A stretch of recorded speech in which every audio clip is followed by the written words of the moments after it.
equivocadamente y casi juzgan a Dios, porque dicen, cualquier cosa terrible que haya podido hacer un ser humano sobre la tierra, siempre es mucho menos terrible que una pena eterna. Es un razonamiento frío, aparentemente lógico. Pero entonces, desde esa perspectiva, el ser humano que no cree en Dios termina pretendiendo juzgar a Dios. Entonces, claro, Dios sería injusto, porque parece que la pena eterna siempre es más como castigo que lo que puede haber hecho el ser humano aquí en la tierra. Pero el tema es el tema es que en definitiva no es un problema de tiempos o eternidades, sino que es el tiempo de elecciones, y ahí está la libertad. Es el ser humano el que elige. Dios no manda al infierno a nadie. Dios quiere que todos se salven. En definitiva, el juicio, como decíamos cuando vimos el juicio particular, el juicio será la verdad nuestra. Hay personas que han tenido una experiencia cercana a la muerte y que dicen como que ven una luz, pero que también ven como una película, entre comillas, que repasan toda su vida, ¿no es cierto? Entonces repasan toda su vida y de alguna manera ven sus obras, buenas y malas. Algunos místicos hablan que el final de los tiempos será la iluminación de las conciencias, como que cada persona podrá ver la conciencia con crudeza de todas sus obras buenas y malas. No lo sé, yo ni me morí ni he llegado al final de los tiempos, pero lo que puedo decir es que en definitiva, si bien Dios no quiere que nadie se salve, que nadie se condene, el ir o no al infierno es una elección del ser humano. Es una elección libre.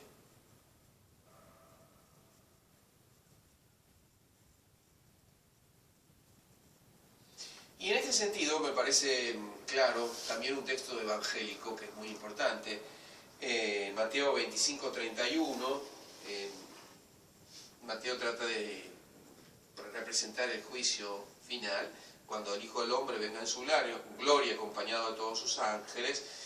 Entonces dice algunos, vengan benditos a la gloria eterna, porque tuve hambre, me dieron de comer, tuve desnudo y me vistieron. Y otros dicen, vayan, apártense de mí, malditos, al fuego eterno, preparado para el diablo y sus ángeles, porque tuve hambre y ustedes no me dieron de comer. Entonces le preguntan, ¿cuándo hicimos eso? ¿Cuándo nos debimos? Cada vez que no lo hicieron por más pequeño de mis hermanos. Y en ese sentido quiero remarcar, a veces la gente dice, Padre, yo no robo ni mato. No se trata solo de no hacer el mal, sino de hacer el bien. Todo el bien posible. Fíjense que estos pequeños, que en este caso no estaban diciendo que hayan hecho nada malo. No dio de comer al hambriento, no vistió al desnudo, no enseñó al que no sabía. Es decir, está hablando de lo que llamamos pecado de omisión. Aparentemente solo por pecado de omisión van al infierno, según esa perspectiva. Y en este sentido, también tengo que comprender que si el cielo es amor eterno, para ir al cielo tengo que vivir el amor positivamente. El amor como entrega, el amor como... Por eso no solo está el pecado de hacer algo malo, sino está el pecado de no hacer el bien que pude, que lo puedo no, pero el que pude y decidí no hacer, que sería el pecado de omisión.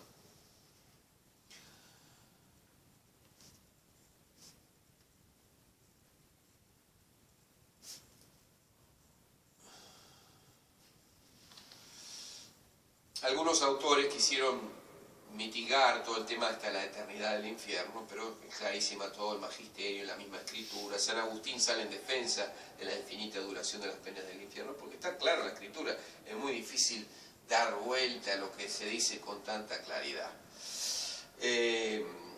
La verdad nos obliga a suponer que la voluntad del condenado está obstinada inconmoviblemente en el mal, y por eso después ya no hay arrepentimiento, precisamente porque quedó como fija allí la voluntad. Por supuesto que puede haber un acto de contrición perfecta en el último momento de la vida, decíamos como el buen ladrón, pero eso no lo sabemos, eso lo sabe Dios, eso se le queda en manos de Dios. Nosotros no podemos decir que nadie está en el infierno, no podemos afirmarlo de nadie. Ahora, yo lo que puedo decir, y todos nosotros podemos decir, que hay muchas personas que hoy están encaminadas hacia el infierno. Y esto suena duro, pero yo puedo decir, el dealer de cada barrio, aquel que está matando a jóvenes con la droga, ese está encaminado al demonio, está encaminado al diablo. al infierno. Si se va al infierno al final o no, se arrepentirá o no, no lo sé. El político corrupto que gracias a su corrupción, que se llena de plata, son preguntas, que se llena de plata, pero está matando gente que no es atendida en los hospitales, ese se está yendo al infierno. El tirano militar que genera una guerra para conquistar y mata a millones de personas. Aquel político que está promoviendo el aborto, ese se está yendo al infierno. Todo el político que está promoviendo el aborto se está yendo al infierno. Me revienta la cabeza, por ejemplo, pensar que en la Ciudad de Buenos Aires, el año pasado, en los hospitales asesinaron 8.360 bebés. Ahora eso es inocente, esa sangre de esos inocentes no pesa, no importa. No significa nada. Todo está bien, todo es lo mismo. Nada importa, no, al juicio de Dios sí importa. Dios va a hacer justicia. Toda persona al final puede arrepentirse, cambiar y convertirse. Para eso está la conversión, para eso se predica la palabra. Para eso se predica la palabra.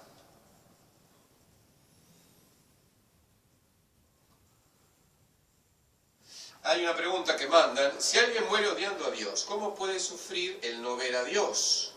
¿Sería una especie de arrepentimiento? No, o sea, después de la muerte ya no hay, o sea, el último instante de su vida puede haber un arrepentimiento, sí, pero después ya no.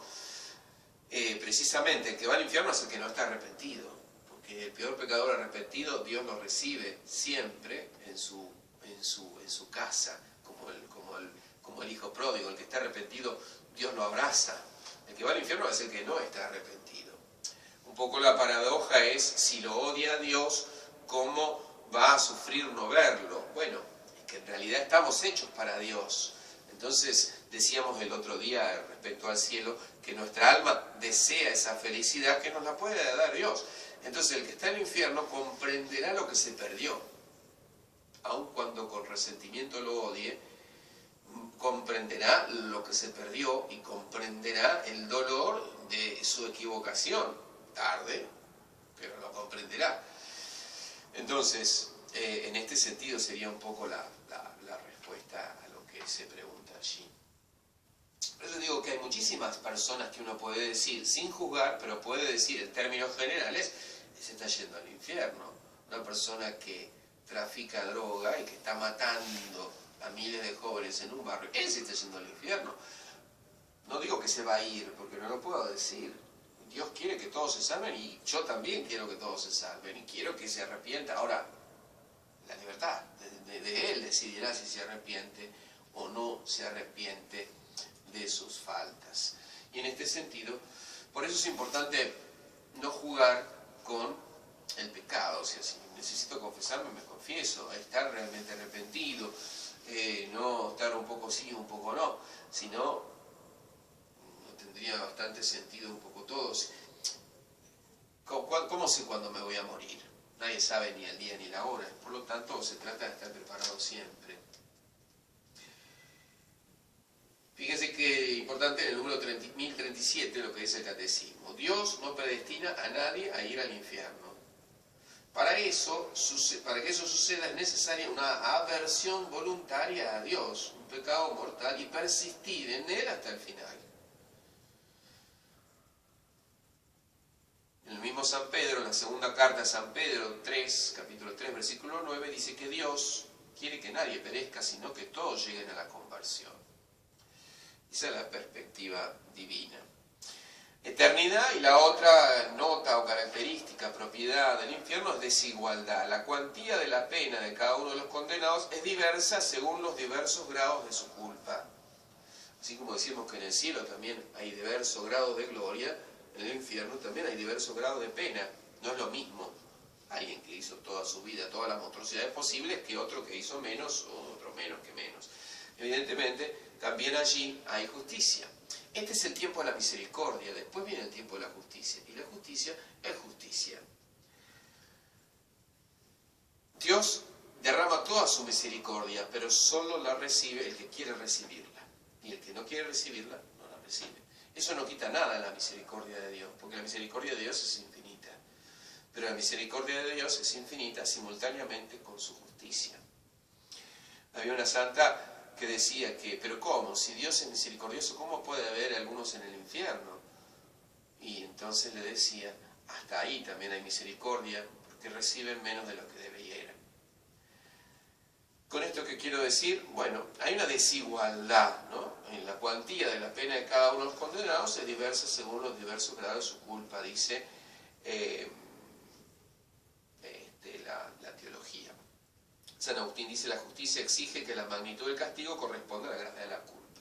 Algunos místicos que han tenido visiones del infierno, pensemos en los pastorcitos de Fátima, ellos tuvieron también visiones y muchos otros del infierno, dicen que también no solo es diverso grado de pena, sino que también la pena del infierno está relacionada con el pecado general más común de esa persona. Y en ese sentido su pena está relacionada también con cuál haya sido precisamente ese defecto dominante del cual nunca quiso arrepentirse.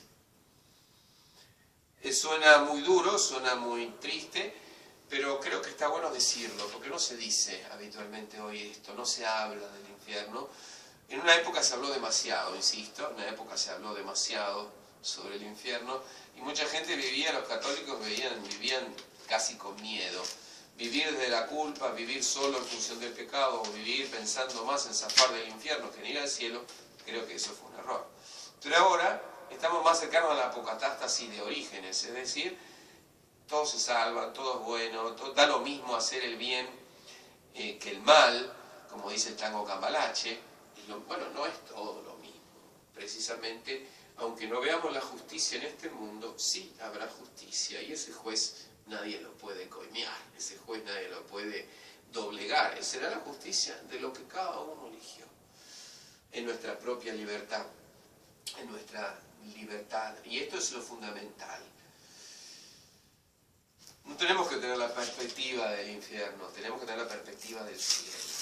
Pero también saber que el infierno como realidad posible existe y hay que tomarla en serio, no es una broma. ¿Hacen otra preguntita? La salvación depende también de nosotros mismos, por supuesto.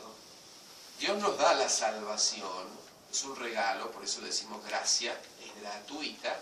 La salvación no es algo que consigo yo, como quien compra un kilo de carne en la carnicería, no es algo que compro yo, ya la compró nuestra salvación, la compró Jesucristo con su sangre.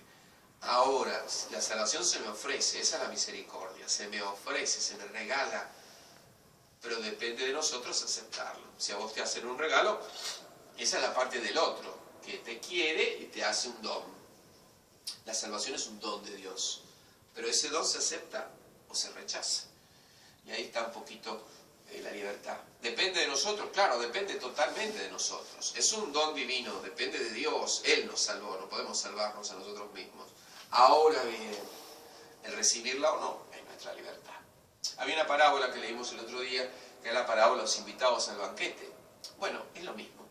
La salvación es un banquete, un regalo, un don. Vos te haces un regalo con moño, con papel hermoso. Vos podés recibirlo o no. Muchos de los invitados ponían excusas y no aceptaron la invitación. Bueno, ahí está la libertad. Depende también totalmente de nosotros y totalmente de Dios, pero también depende totalmente de nosotros. Y en este sentido, comprender cielo, infierno, purgatorio, juicio, no es algo arbitrario, sino en definitiva son nuestras elecciones las que deciden también lo que nosotros elegimos para acá y para después, para